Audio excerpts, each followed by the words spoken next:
Welcome back. In this episode, we head to Crianlarich to tackle Cruach Ardrain and Beinn Tulaichean.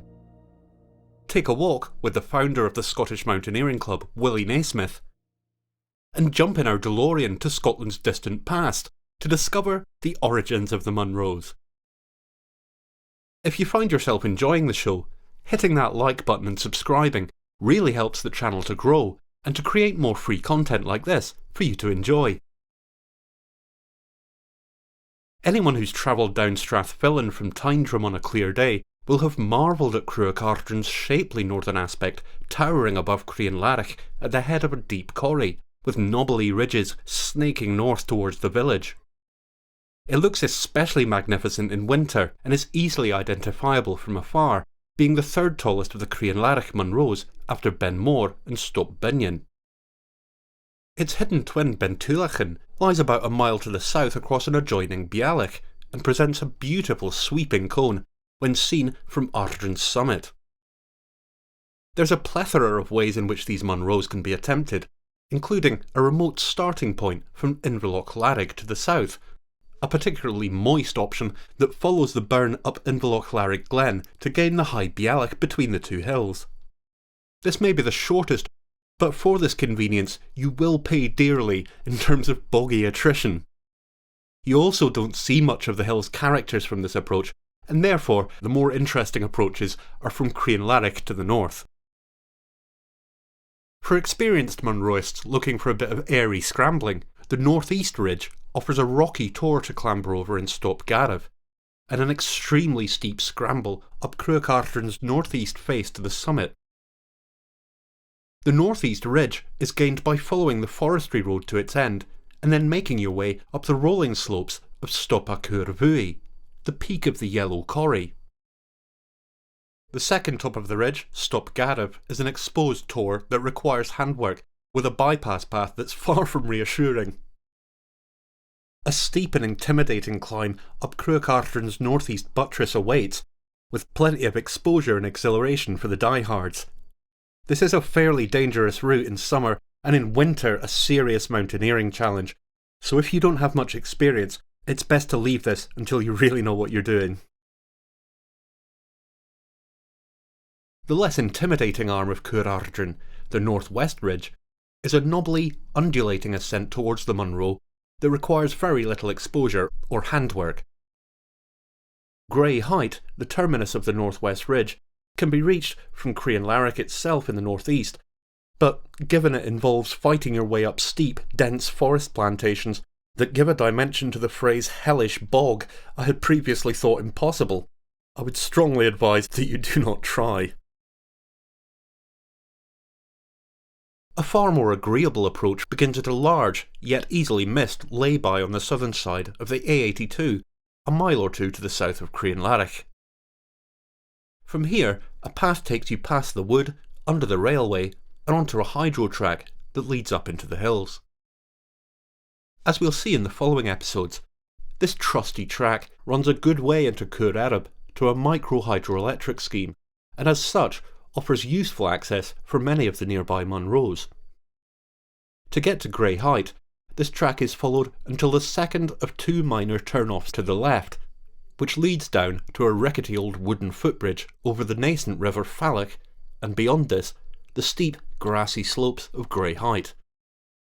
Once over the stile near the summit, what should have been an enjoyable ridge traverse on a winding path through the boulders and crags to the second top Muir Daff was instead a rather grinding push through high wind, lashing rain, and dreadful visibility. Suddenly looming out of the mist after Muir Daff, the first step down to the col with Cruach Ardrain initially appeared far more serious than anticipated.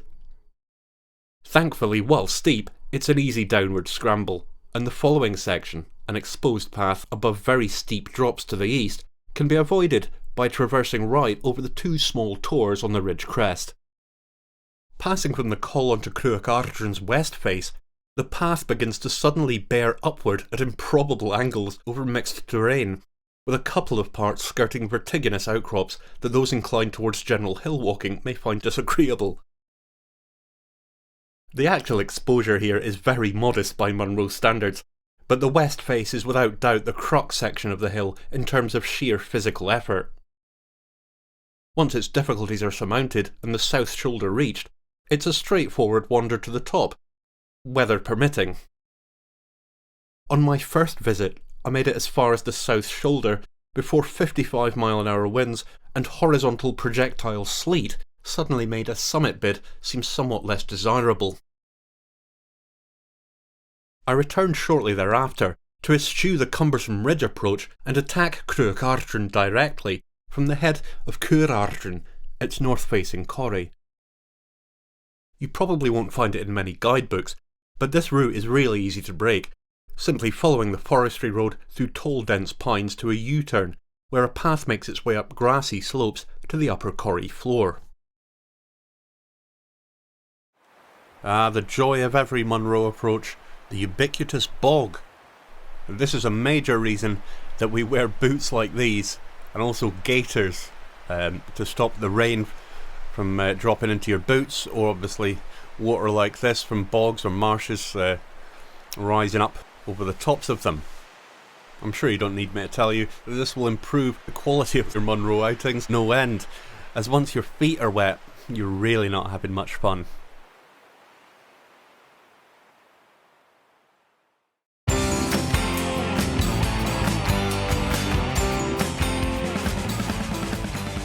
In May 1892, the avid mountaineer William Naismith made a solo expedition over Cruach Ardrain, Stoke Beinn and Beinn Mor, on which he devised a simple mathematical equation allowing a walker to calculate the time required to complete a route. This has become known as Naismith's rule. According to his equation, a reasonably fit hill walker should allow approximately 1 hour for every 5 kilometres across ground, and roughly 30 minutes for every 300 metres of ascent. Naismith's rule is best viewed as the absolute minimum time required for any given leg of the walk, because there are other considerations affecting the time taken to climb a hill. The most pertinent of these factors being the steepness or gradient of the slope, because as any Munro bagger will well know, a steep gradient equals a slower average pace.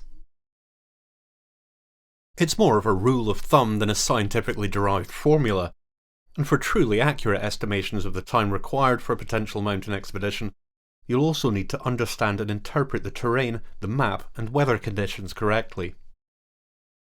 I would say, if in doubt, always overestimate the time that a route will take you, because at the end of the day, a nice surprise is always better than a nasty one. Naismith had skill and composure to burn, and is considered one of the greatest Scottish climbers. Among many historic winter ascents, he was the first to climb the famed Tower Ridge and the seemingly impossible north buttress of Ben Nevis, as well as the difficult and exposed Crowberry Ridge on Buchalettive Moor, which is now Naismith's route. As a young man, Naismith attended Glasgow University, graduating as a chartered accountant, but don't let that put you off him, it can happen to the best of us.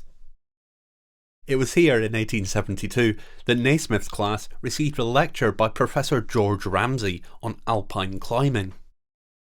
The entire class was spellbound by the professor's demonstration of how to use an ice axe. In spring of 1884, Naismith climbed a very icy Beinn Mor alone, equipped only with a long metal-tipped pole. This exciting experience convinced him that in winter and spring the Scottish hills demanded at least the same respect as the Alps, and sadly this is a lesson that even today some still need to learn.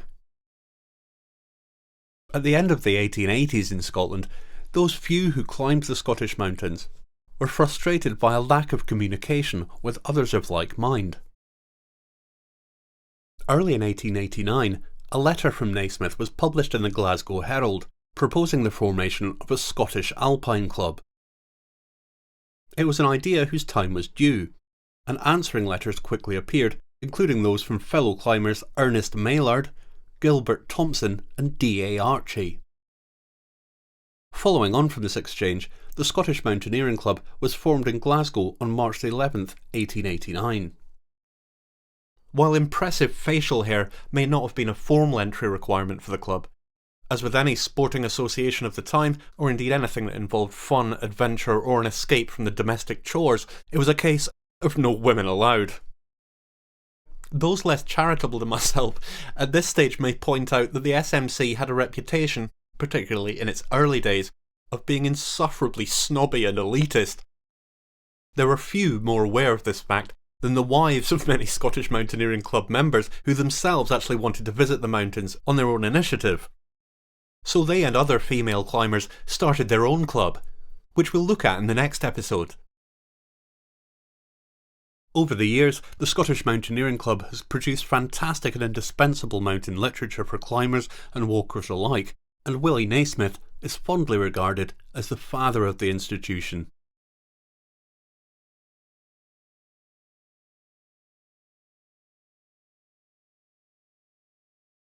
Coire Ardrain is a high-hanging valley containing a dramatic example of glacial erosion, in a field of gigantic boulders that lie strewn in great number and impressive size below the rough and overhanging crags of Muir Daff, from which they fell when the glaciers melted at the end of the last ice age. This spectacular post-glacial environment is easily missed by the ridge routes, and therefore it's well worth a visit if you're taking those routes on descent.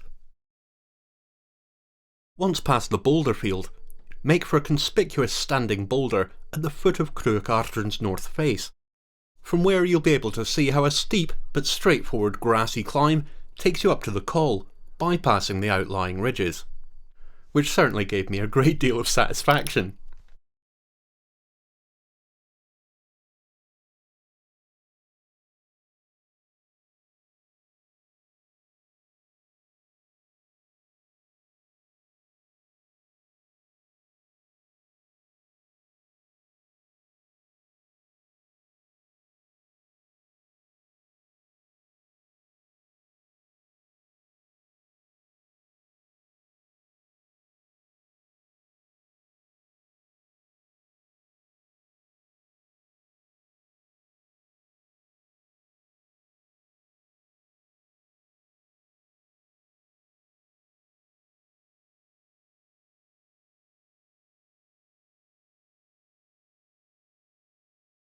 This more direct route leaves plenty of time and energy for the traverse of the west face to reach the south shoulder, and from there to enjoy the superb panoramas on your way to the summit.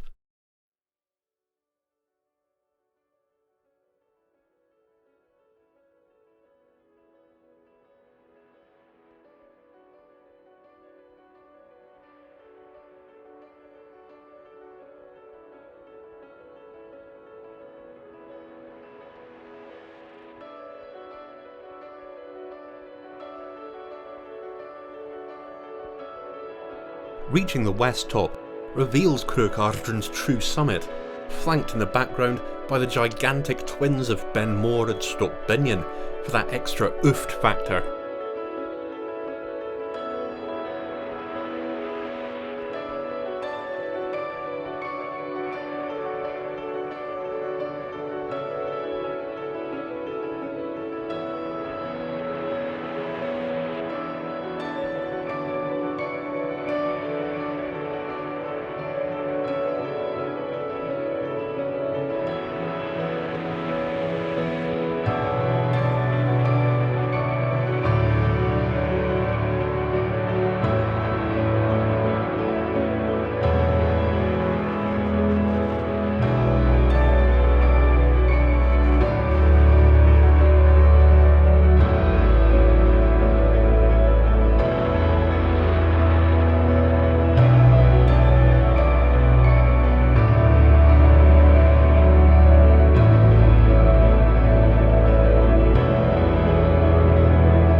The path to Beinn Tulaichean is obvious in decent visibility, and even in less than decent visibility, it's pretty easy to follow back down from the south shoulder to the Bealach, where a cairn marks the junction at which the Inverlochlarich path joins the main one. From here it's a leisurely stroll up to Beinn Tulaichean's summit, which rewards with spectacular views of the south side of Cruach Ardrain and the hills beyond.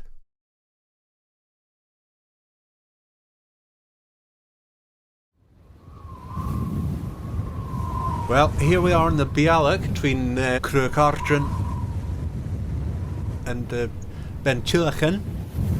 Bone-chillingly cold for this time of year. You can tell from the balaclava. There, over the Bealach, you can see Beinn Tulaichean. So I'll see you over there.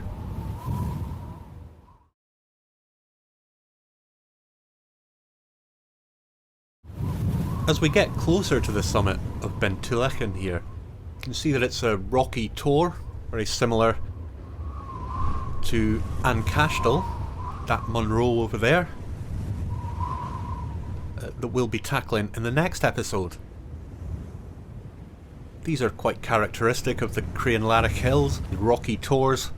You can see why Cruach Ardrain gets its name of high stacked heap.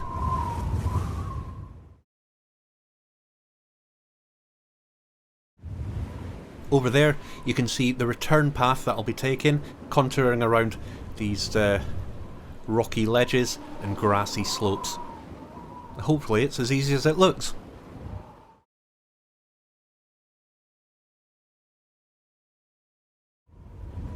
And here we are, the hill of the hillocks, 946 metres, Beinn Tulaichean.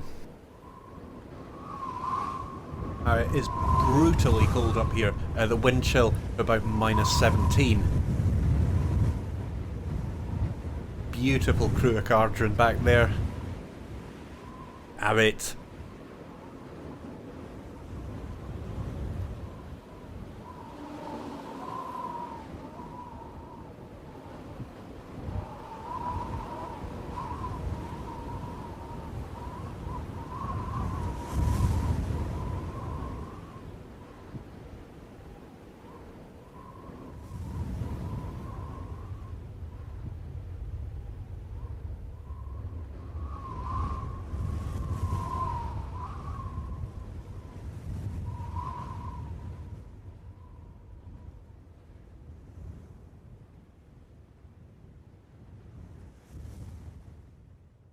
For its size, Scotland has the most varied geology and natural landscape of any country on the planet, forged by continental collision, volcanism and glaciation, in an epic story of deep time that even Roland Emmerich would find improbable.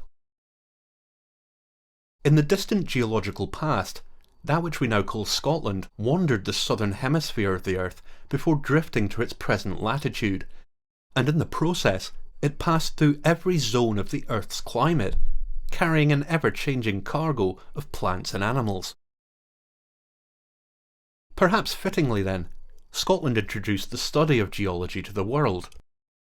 Dr. James Hutton, who lived and worked in Edinburgh during the period of the Scottish Enlightenment, was the first to suggest that the Earth's surface had formed over very long periods of time via processes observable in the present day.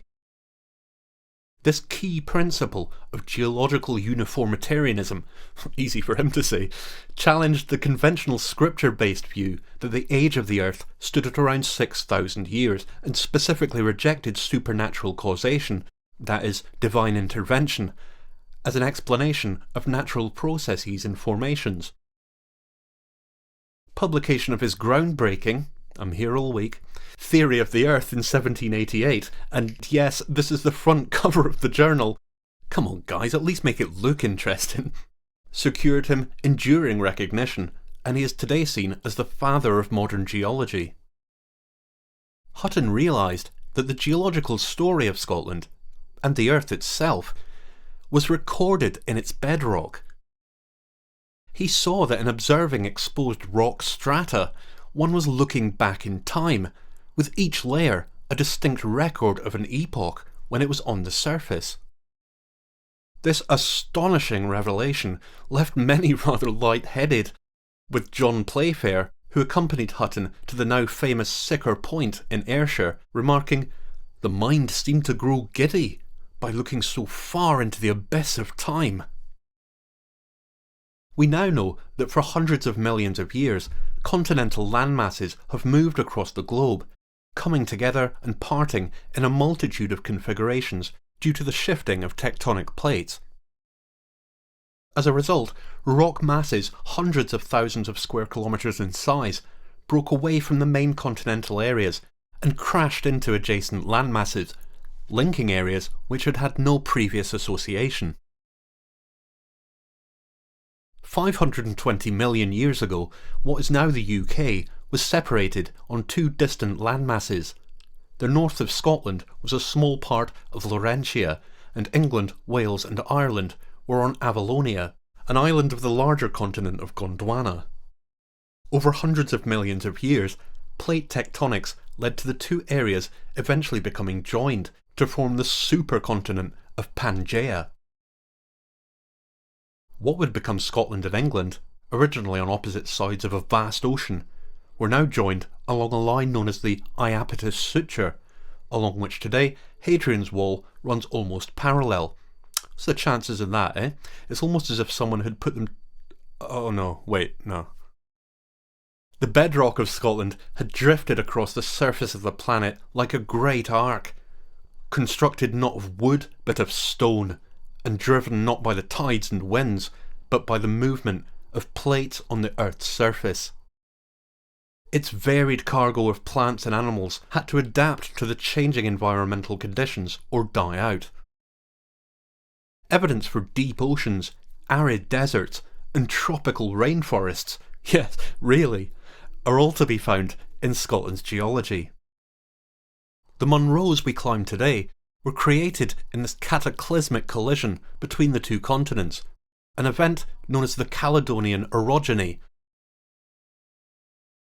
As Laurentia and Avalonia drifted towards each other, the floor of the narrowing Iapetus Ocean between them began to subduct, or slide beneath, the coastal plate. This once vast sea between the converging continents disappeared when they collided, crumpling the edges of the landmasses into a series of gargantuan mountain ranges to rival the Himalaya. These ranges were then subject to heavy erosion in the Devonian era, reducing them to roughly their current height, and today we call them the Scottish Highlands, the Lake District and Snowdonia. The youngest Munros can be found on the Isle of Skye, with their knife edges and pinnacles of black volcanic gabbro. The Munros were given their finishing touches by glaciation in the last ice age, and the astonishing shapes of the Munros, particularly in Torridon and Ascent, are jaw-dropping examples of the unimaginable power of time, the glaciers that once covered the landscape of Europe, and the astonishing creative forces of the Earth itself.